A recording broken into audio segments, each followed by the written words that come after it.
Joanna, if you see George... George who?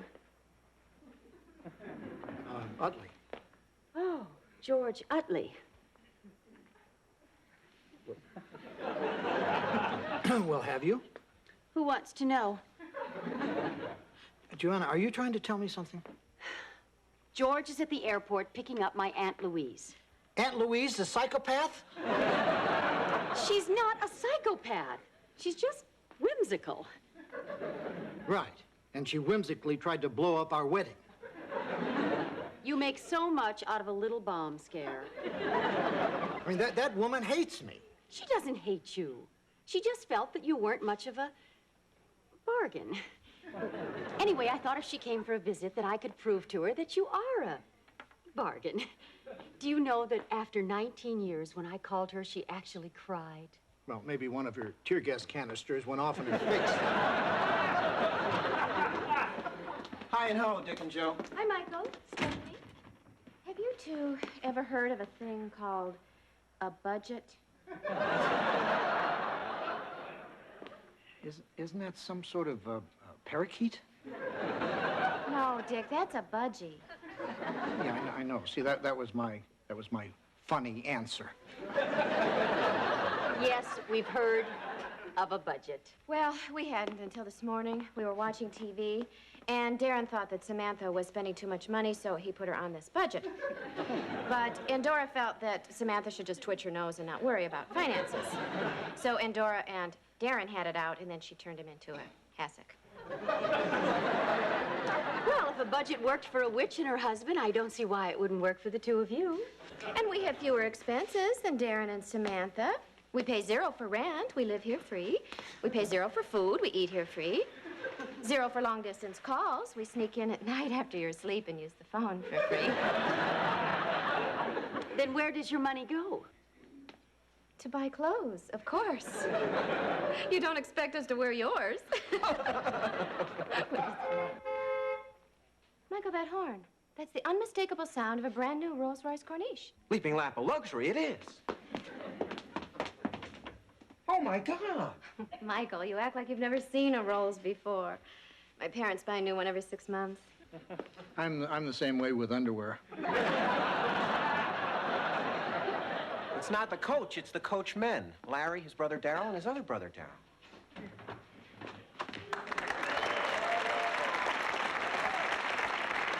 Hi, I'm Larry.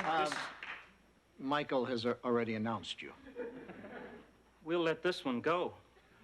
But in future, please refrain from such unauthorized introductions. What are you guys doing with a Rolls Royce? We bought it at the Rolls-Royce store. Cuppers, can we buy one, too? Michael, we're on a budget. Darn, I didn't know a budget meant skimping. Well, cheer up. Let's go eat some of Dick and Joanna's food. How could you fellas afford such an expensive car? Easy. We just liquidated all our assets, including home and cafe. Of course, we had to unshackle ourselves from the unrealistic budgetary guidelines set forth by Darren and Samantha Stevens. Guys, if you put all your money in the car, how can you afford to eat? It appears we've made a gross miscalculation. But we'll muddle through. Do you still have that brochure on cannibalism?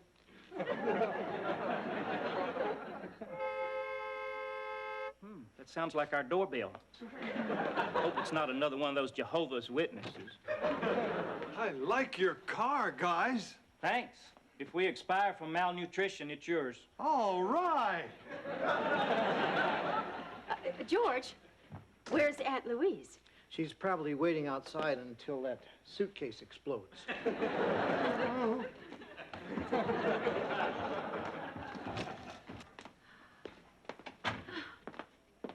Aunt Louise! Dear Margaret. It's Joanna. Ah, dear Joanna. You're just as lovely as the day you were married. Oh. Well, obviously you saw her before the bomb squad dogs sniffed her out. Well, I can see that you're still in an angry place about the little bomb scare. Would you like to box my ears or punch me right in the eye? Not really. I wouldn't mind rapping your knuckles for sending Joanna's old boyfriend up to the honeymoon suite.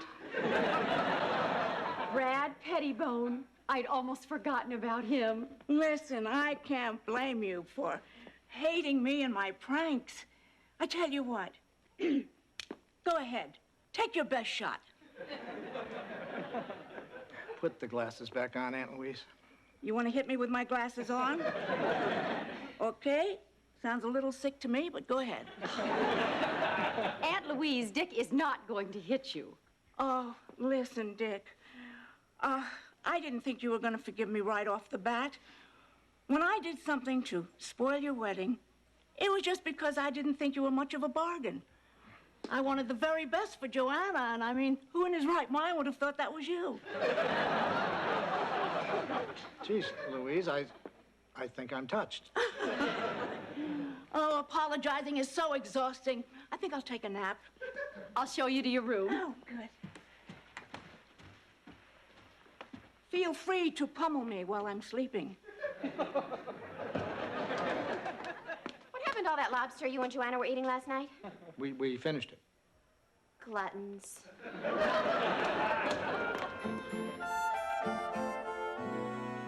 A little more coffee, Aunt Louise? Just a whole cup, please.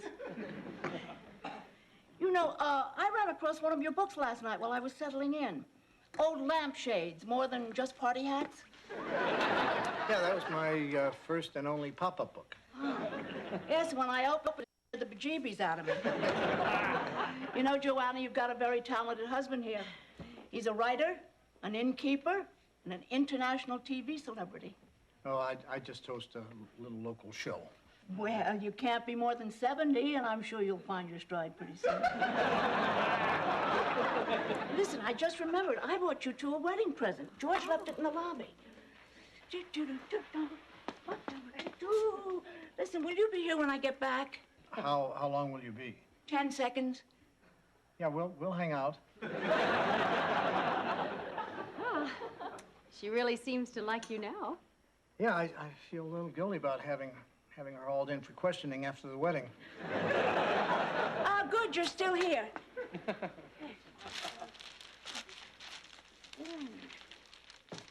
Well, you like it? A giant rectangle wrapped in paper. What's not to like? No, there's something inside. Open it. Oh, Open good. It.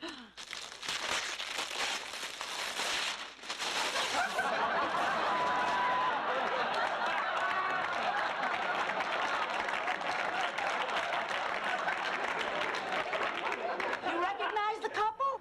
It's me with Benjamin Franklin. That's not Benjamin Franklin, that's Dick. What's wrong with you, Joanna? Don't you recognize your own husband? Well, where do you want to hang it? Well, I know a very special place. special place? You know, upstairs, way at the end of the hall near the emergency exit. There'll be lots of foot traffic. Only if we have an air raid drill. We're going to hang this in the lobby, right over the fireplace. Oh, perfect. All your guests can come and stare at your rare luminescent beauty, Joanna. Then they can look at Dick.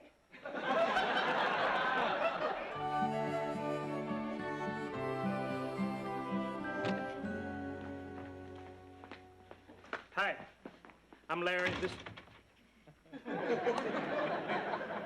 We've halted our introduction due to the sight of a curious new addition to your lobby.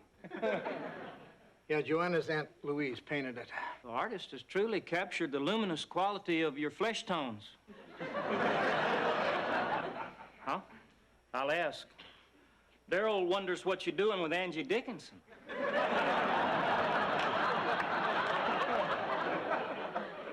Angie and I used to date years ago. Really? We've seen every episode of her hackneyed yet truly poignant series, Policewoman. Yeah, I cut off all ties after she made Big Bad Mama 2. Daryl also considers that a black mark on an otherwise stellar career. Anyway, we've solved our cash flow problems. It seems the masses in China pay money to have their pictures taken in exotic cars. We've embarked on a similar venture to the tune of $1 a photo. $10 for nudies. Dan, I guess you'll be moving to China? Shake a tail, shutterbugs. We're losing the light. Who needs the Chinese masses when we have Michael? Come on, Daryl. Let's set up the baby spots for the day for night shot.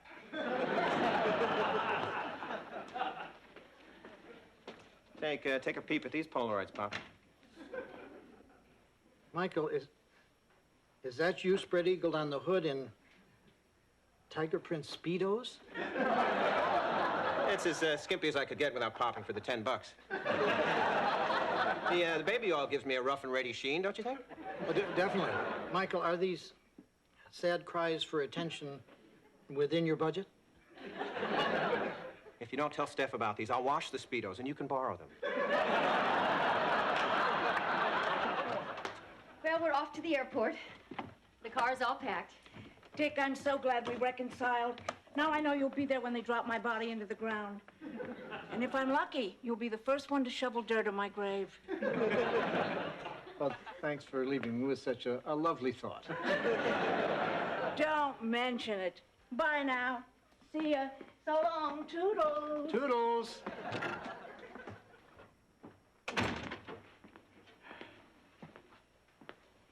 God, Joanna looks so ridiculous.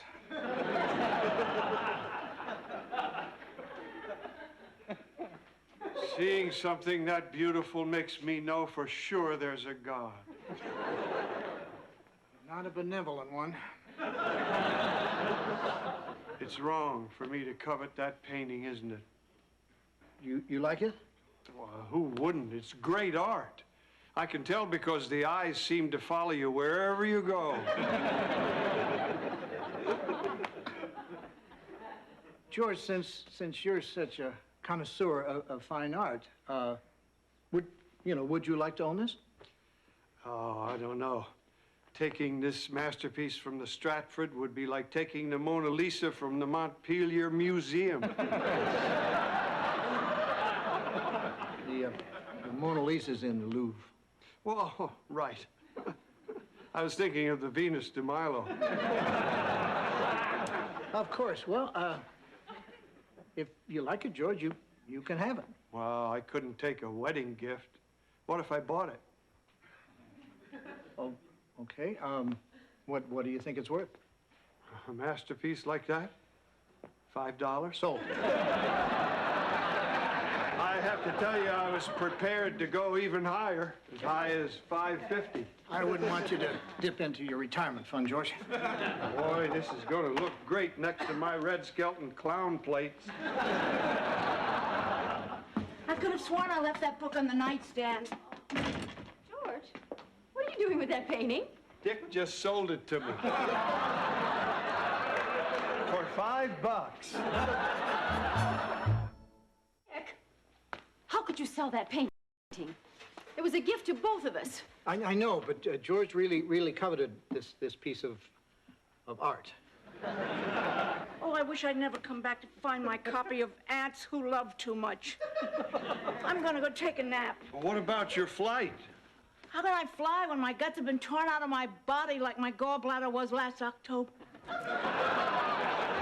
Oh, all right, maybe I had a little lapse in judgment. Oh, shut up, Dick. I should have married Brad Pettibone when I had the chance. What a mess. How did I ever let you talk me into buying your wedding present? Maybe I'm the devil, George. I'm afraid I'm going to have to return this. You want your $5 back? I thought it was $5.50. Maybe you're the devil, George.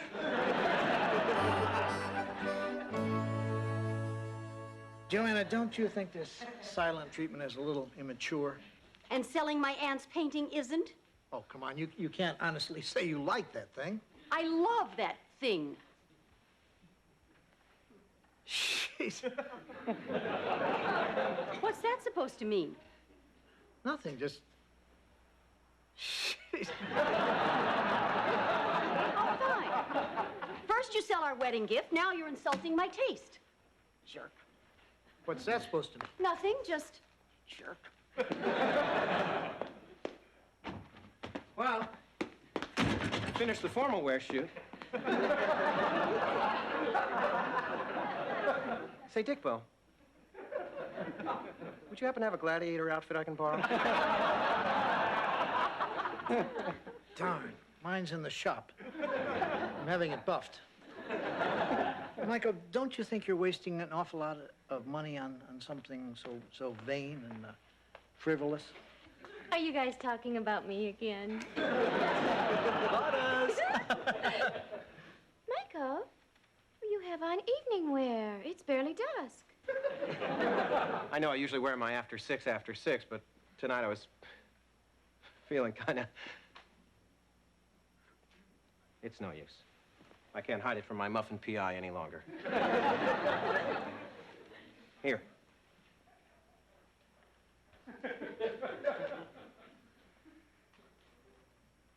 Oh, my God. These are gorgeous.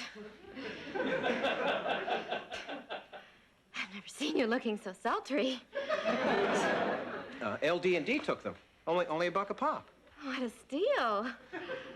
But wait, there's something wrong with these pictures. I can't put my finger on it. You aren't in them? That's it. Well, there's only one solution. Dump them and start from scratch. What about your budget? If God had wanted us to be on a budget, he wouldn't have made us so photogenic. Amen.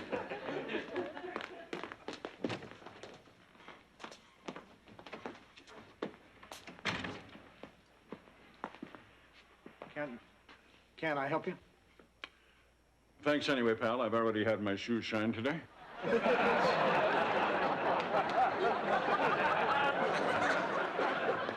This is a lovely likeness of Joanna. But what's she doing with Ben Franklin? She was a founding father groupie. Who are you? Brad Pettibone. Oh, thank Allah you're here. I jetted up as soon as I got your call. Now, what sort of trouble is Joanna having? Marital trouble. The husband is a monster. He threatened to pummel me in my sleep. The cad. I knew the husband was no bargain. I should have snuck Joanna out of that bridal suite when I had the chance. I thought I remembered you from my honeymoon. I'm sorry, I didn't catch the name. Dick Loudon? The husband you'll be replacing. Oh, of course. My, 19 years have taken their toll on you, haven't they?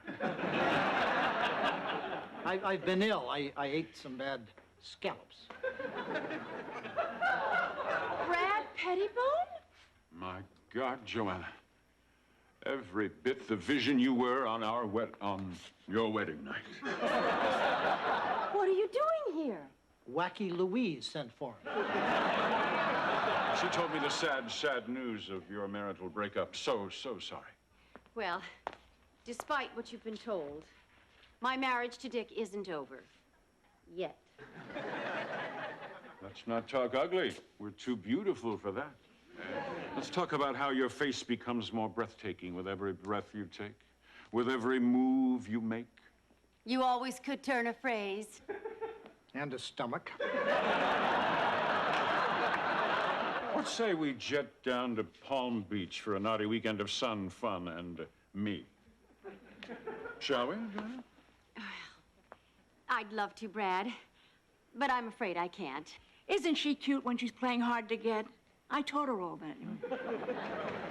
What a proud moment this must be in your life. What's the problem, my beauty? Well, Palm Beach sounds wonderful, but my hair's a mess, and my luggage is in the attic, and I'm sort of, kind of, more or less, for better or worse, mostly worse, married to Dick. Why is it, my pet, that so many fun times are spoiled by wedlock? Tell me about it. Goodbye, my dream girl. Let's not make it another 19 years, shall we? Goodbye, old girl. We gave it a shot, didn't we? All is not lost, Brad. Hang by the phone. Oh, by the by, any idea how much those 3 lads are charging to pose by the role? $1 a shot. Mm-hmm. How about nudies? $10. That's interesting. Boys! Aunt Louise, I appreciate what you tried to do. Yes, we're both very grateful. I mean, I admit Dick did a very stupid thing selling your painting. He's not perfect, and God knows he never will be. Please, Joanna, I think I'm going to cry. But I married him in spite of all his shortcomings and everyone's disapproval, and he frequently makes me happy, so I guess I'm stuck with, what's his name here? I love you too, Joanna. It's obvious that you two are crazy about each other. Why do I do the things I do? Because you're out of your mind. I suppose you're right. Well, I'm going to take a nap. I'll be up to pummel you in a little while. I'll leave the door unlocked. Joanna, if you hadn't been married to me, would you have flown to Palm Beach with Brad? I think I'll take a nap, too.